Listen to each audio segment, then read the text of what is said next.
President Obama is headed back to the U.S. after lobbying the International Olympic Committee to award Chicago the 2016 Summer Olympics. Committee members will decide today who gets the games: Chicago, Rio de Janeiro, Madrid, or Tokyo. CBS News correspondent Sheila MacVicar is at the IOC meeting in Copenhagen, Denmark for us this morning, and she joins us now. Good morning.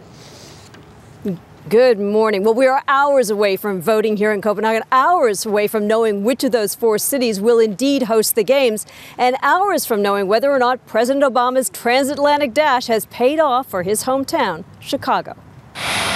For this Olympic bid, it's all about celebrity star power, and supporters of Chicago's bid hope President Obama will be the biggest star of all. Courting the 101 voting members of the International Olympic Committee, presidents, prime ministers, a king and queen, and the first couple of the U.S.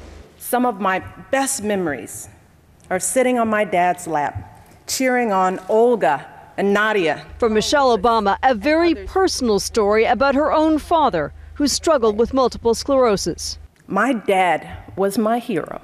And from the president, a heartfelt pitch for his adopted hometown. I urge you to choose Chicago. I urge you to choose America. How did it go, he was asked? The only thing I was upset about is they arranged for me to follow Michelle. That's always been.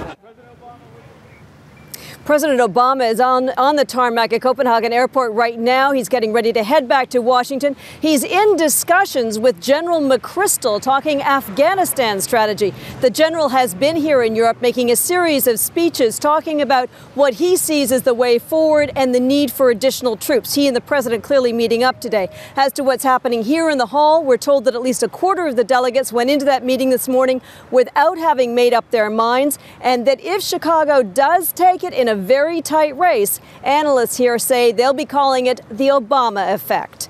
Maggie? Sheila MacVicar in Denmark. Thank you, Sheila. And of course, we'll bring you that decision as soon as it comes in.